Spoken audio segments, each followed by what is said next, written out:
දමනනා මේ ගෙදර ඇති කරන සිව්පාසත්තු කීකරුණු බම් බොට වඩා උන්ට යමක් එපා කිව්වොත් මරුවත් කරන්න.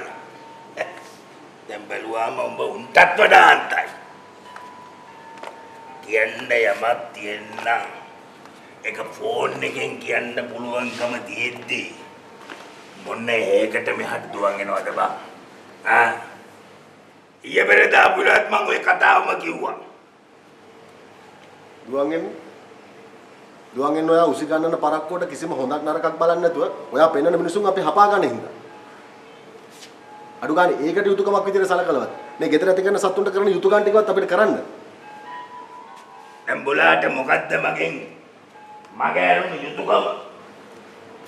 24 පැයක් යන ඉස්සලා පොරොන්දු වෙච්ච එක 24 පැයක් ගෙවෙන්නත් ඉස්සලා අමතකත් වෙලා. යකෝ කියනකොට එහෙමයි කරනකොට මෙහෙමයි. කිව්ව පළියට ඒ දේවල් ඒ වෙලාවටම කිරෙයි කියලා හිතාගෙන මේ මහ පොළොවේ පය ගාලා කොහමද බං උඹ ජීවත් වෙන්නේ? ඉන්න තැන කොයන එක එහෙ බලලා මෙහෙ බලනකොට කරලා ඉවර කරන්න පුළුවන් රාජකාරියක් නෙමෙයි රණා.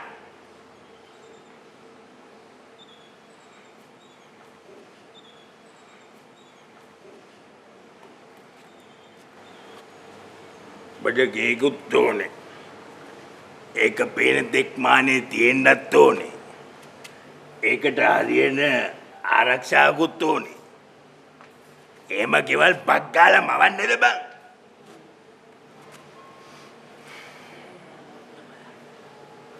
දැන් බොලා ත්‍රිකුණාමලේ නුවර එළිය බේරුවලා හරි එහෙම නැත්නම් බදුළු බණ්ඩාර වෙලා හරි පදිංචියට යන්න කැමති නම් අන්න බවන් වගේ ගෙවල් දෙන්න පුළුවන් මට අතට පයට වැඩකාරොත් එක්ක. නෑ ඒතකොට ඩග්ලස් මහත්තයා කියන්නේ මේ වැඩේ කරන්න බෑ කියලාද? කවුද බම් බෑ කියලා කිව්වේ? ගන්න හිටනෝ හොම්බ කුඩු වෙන්න.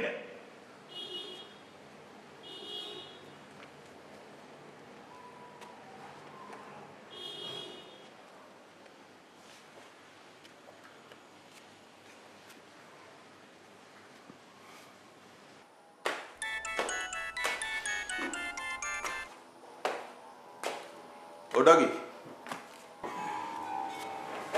මේ අර කහන්තොට පාරේකට මොකෝ මචං උනේ?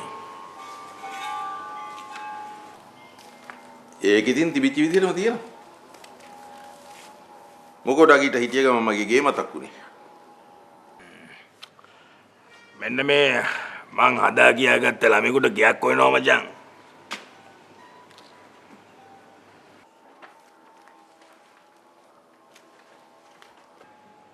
ඌටම කියලා ගයක් හදලා දෙනකන් මම බැලුවේ ටික කාලයක් උන්ව එහෙ නතර කරන්න. ඩගීට එහෙම හදා වඩාගත්තු ළමයි හිටියයි කියලා මීට කලින් මං දැනගෙන හිටියේ නෑනේ. බා මොනවද බා මං ගැන දන්නේ? මේ මට ඉන්න වදක බාරින්ගෙන් එකෙක් විතරයි.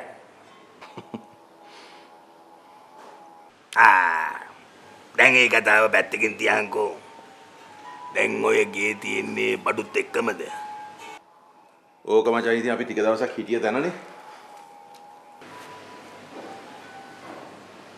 දැන් ඕකට මට අවුරුද්දකට වගේ ගාණක් කියහන්කෝ. ඔය ගනුදෙනු බලන්නේ මම නෙමෙයිනේ චිත්‍රානේ. මං චිත්‍රාට කියන්නම් උඹට කෝල් එකක් දෙන්නයි කියලා. කතා කරගනින් ඒක. එතකොට උඹට කැත නැතුව ගාණ කියන්න පුළුවන් නේ. අනේ උඹලා වගේ පිරිමි. අනේ ගාණ කියවුණත් කවන්නේ. ගේ යතුරු සෙට් එක අදවසම කාගේ අතේ හරි එවපන්කෝ. මං ඒ යතුරු සෙට් එක එවන කාගේ අතේම අවුරුද්දක ගතමනාව එවන්න.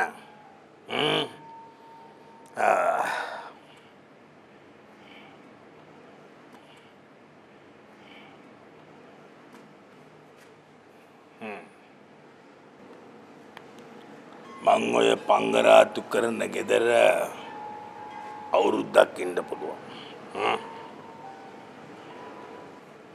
ඒ අවුරුද්ද ගෙවෙන්න ඉස්සර වෙලා අඩුවට ඉඩම් කෑල්ලක් බලහන්. මේ ණය ගෙවෙන්නත් එක්ක මං ඒ වැඩෙත් පිළිවෙලක් කරලා දෙන්න. ගේ ඉඩමයි දෙකම 60-70කින් කෙලවර කරගන්න බලහන්. මම මේවා ගස් වලින් කඩනවා නෙමෙයි. මොනවාරි කරන්න දෙයක් තියෙනවා නම් කෝල් එකක් දෙන්න. තව කෙරෙන්න යන්නේ ගමන් බලලා බොක ඔළුවට වෙඩි තියන්න. කෙරෙන්න.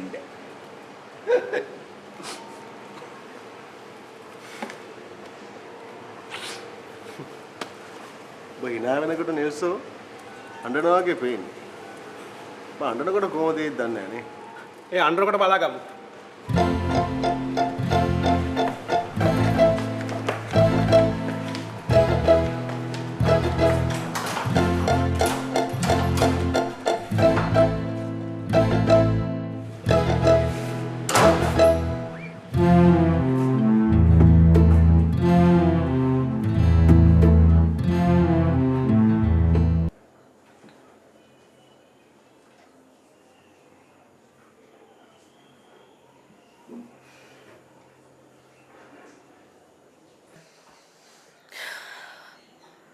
ශේනුකේ නොකිය කිව්වේ මේක කවුරු හරි අපි දෙන්නව දෙපැත්තකට කරන්න කරපු වැඩක් කියලා.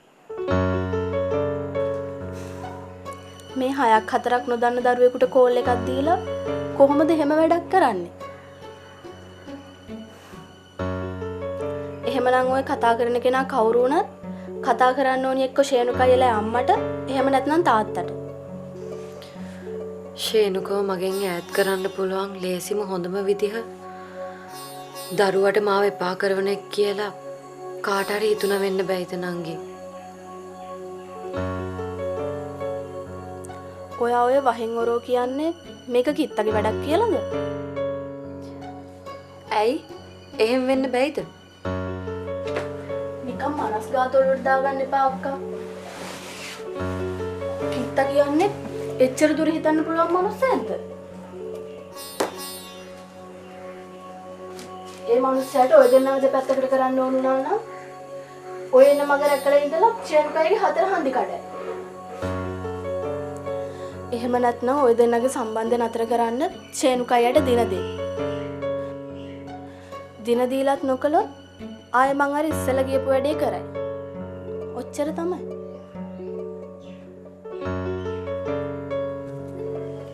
ඔයාට ඔහොම හිතෙන්නේ කිත්ත ගැන ආච්චි කියපු කතාවේ හින්දා අක්කා. එතකොට ශේනුකට එහෙම හිතෙන්නේ මොකක් හින්දාද? වෙන මොකක් හින්දාද? සැකේ හින්දා.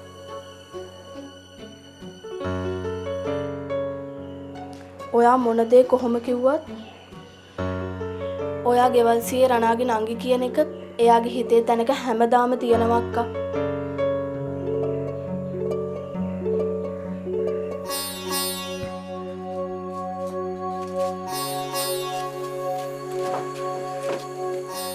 ඒක ඔයාට දැනට තේරුම් නොගියට කසාද බැඳලා 3 මාසයක්ද තේරෙයි.